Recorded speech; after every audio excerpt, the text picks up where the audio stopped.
Oyligim yetmayapti. Pul yig'a olmayapman. Sezib turibman, siz ham uzoq vaqtdan beri nimandir olishni orzu qilib yuribsiz, lekin hech ham pul orttira olmayapsiz. Bugun siz bilan jamg'armani noldan qanday boshlash mumkinligini 5 ta oddiy va oson usulini ko'rib chiqamiz. Birinchi usul 10% qoidasi. Dunyo bo'ylab mashhur moliyaviy qoidalardan biri daromadning kamida 10% ni jamg'arish hisoblanadi.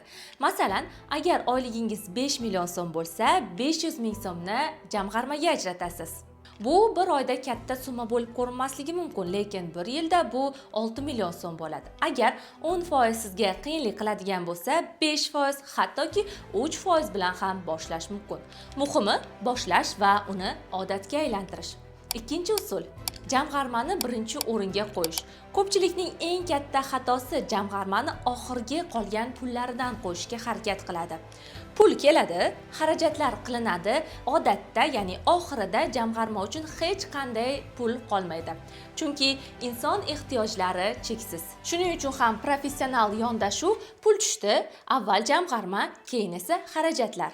Bu oddiy qoidani doimiy qilgan odamlar vaqt o'tib sezilarli moliyaviy zaxirani yig'ib qo'yishadi. Uchinchi usul alohida jamg'arma hisob ochish. Psixologlar o'tkazgan tadqiqotlarga ko'ra, agar jamg'arma puli kundalik xarajatlaringizda bo'lsa, uni sarflab yuborish ehtimoli anchagina yuqori bo'ladi. Shuning uchun ham jamg'arma uchun alohida hisob yoki alohida kошелек, ya'ni wallet ochish kerak. Uni iloji boricha zaxira pul, orzular uchun yokida xavfsizlik yostiqchasi deb nomlab qo'ysangiz ham bo'ladi. Iloji boricha ilovaga kirganda walletdagi pulni yashirib qo'ying. U ko'rinmasin va eng kam kiradigan ilovangizga wallet oching. To'rtinchi usul kichik summalardan boshlash. Ko'p odamlar katta pul bo'lsa boshlayman deydi va bu eng katta xatolardan biri hisoblanadi. Keling, oddiy misol qilamiz. Agar siz kuniga atiga 20 ming so'mni jamg'arsangiz, bir oyda bu taxminan 600 ming so'm bo'ladi. Bir yilda esa 7 million so'mdan ko'proq. Bu katta summa bo'lib ko'rinmasligi mumkin, lekin bu odat sizni butunlay boshqa moliyaviy darajaga olib chiqa oladi. Muhimi summa emas, boshlash va uni davom ettirish. 5-usul ko'rinmas pulni jamg'arish.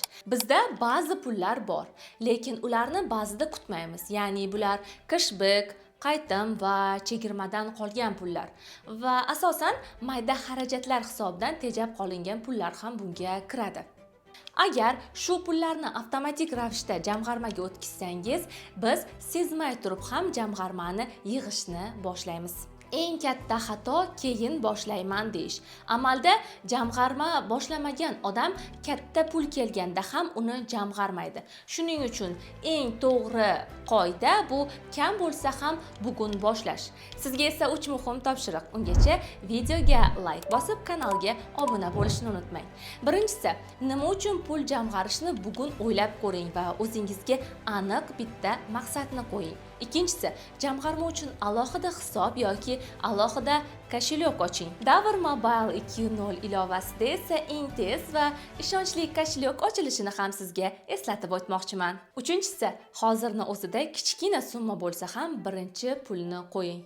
Unutmang, jamg'arma boylar uchun emas, jamg'arma reja bilan yashaydigan insonlar uchun. Katta oylik bo'lmasligi mumkin, lekin to'g'ri odatlar bo'lsa moliyaviy xotirjamlik bo'ladi. Video sizga foydali bo'lgan bo'lsa va jamg'arishni allaqachon rejalashtirayotgan bo'lsangiz, kommentariyada boshladim so'zini yozib qoldiring. Davr Bank, vaqt bilan sinalgan ishonch.